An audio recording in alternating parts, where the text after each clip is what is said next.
Telangana CM Revanth Reddy ఢిల్లీలో కీలక వ్యాఖ్యలు చేశారు. కేసీఆర్ గవర్నర్ ప్రసంగానికి రావడం కాదు, అసెంబ్లీలో చర్చలకు రావాలని సూచించారు. గత 10 ఏళ్లలో కేసీఆర్ ఒక పాలసీని కూడా తీసుకురాలేదని, తాము అధికారంలోకి వచ్చాక తెలంగాణ అభివృద్ధి ప్రణాళికలతో ముందుకు వెళుతున్నామన్నారు. తాను సీఎంగా ఉన్నాను కాబట్టే రాష్ట్రంలో తనను ప్రశ్నిస్తున్నారని, కేంద్ర మంత్రిగా కిషన్ రెడ్డి ఉన్నారు కాబట్టే తాము ఆయన్ను ప్రశ్నిస్తున్నట్లుగా చెప్పారు. మిగతా రాష్ట్రాల కేంద్ర మంత్రులు వారి రాష్ట్రాలకు కావాల్సిన పనులను సాధించుకుంటున్నారని, రాష్ట్రానికి రావాల్సిన ప్రాజెక్టులను కిషన్ రెడ్డి పట్టించుకోవడం లేదన్నారు. రాష్ట్రానికి సంబంధించిన ప్రాజెక్టులను సాధించుకుని రావాలనే కిషన్ రెడ్డిని ప్రశ్నిస్తున్నట్లు చెప్పారు.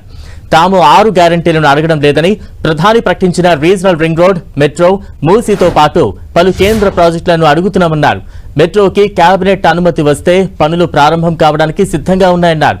మెట్రో హైదరాబాద్ కు గేమ్ చేంజర్ అని, తెలంగాణలో తాము చేసినన్ని పాలసీలు ఎవరూ చేయలేదన్నారు. నిరుద్యోగాన్ని 8.8 నుంచి 6.1% తగ్గించామని, ఇటీవల 2.2 లక్షల కోట్ల పెట్టుబడులు తెలంగాణకు తెచ్చామని రేవంత్ రెడ్డి గుర్తు చేశారు. పన్ను వసూళ్లలో తెలంగాణ ముందంజలో ఉందన్నారు. రైతుల పొలాలు ఎండిపోతుంటే, టన్నెల్లో ప్రాణాలు పోతుంటే, ప్రజలు కష్టాల్లో ఉంటే బీఆర్ఎస్ నేతలు డాన్సులు వేస్తూ పైశాచిక ఆనందం పొందుతున్నారని రేవంత్ రెడ్డి విమర్శించారు. అసెంబ్లీ ఎన్నికల్లో టిక్కెట్లు రాని వారికి అధికారంలోకి వచ్చిన తర్వాత న్యాయం చేస్తారని హామీ ఇచ్చామని, ఇప్పుడు వాటిని అమలు చేస్తున్నామన్నారు.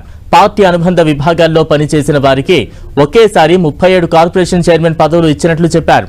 అలాగే ఇటీవల అద్దంకి దయాకర్, విజయశాంతి, శంకర్ నాయక్ ఎమ్మెల్సీగా అవకాశం ఇచ్చామని, డీసీసీ అధ్యక్షులందరికీ పదవులు ఇచ్చామన్నారు సీఎం రేవంత్ రెడ్డి.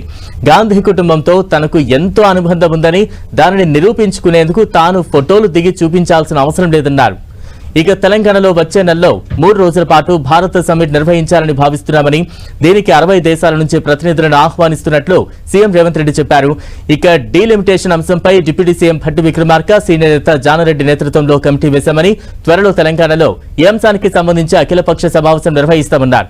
ఈ మీటింగ్ కు కేంద్ర మంత్రి కిషన్ రెడ్డిని కూడా ఆహ్వానిస్తామని, తెలంగాణలో అందరి అభిప్రాయాలు సేకరించిన తర్వాతే డీఎంకే మీటింగ్ కు వెళ్లి తమ వైఖరి చెబుతామన్నారు సీఎం రేవంత్ రెడ్డి.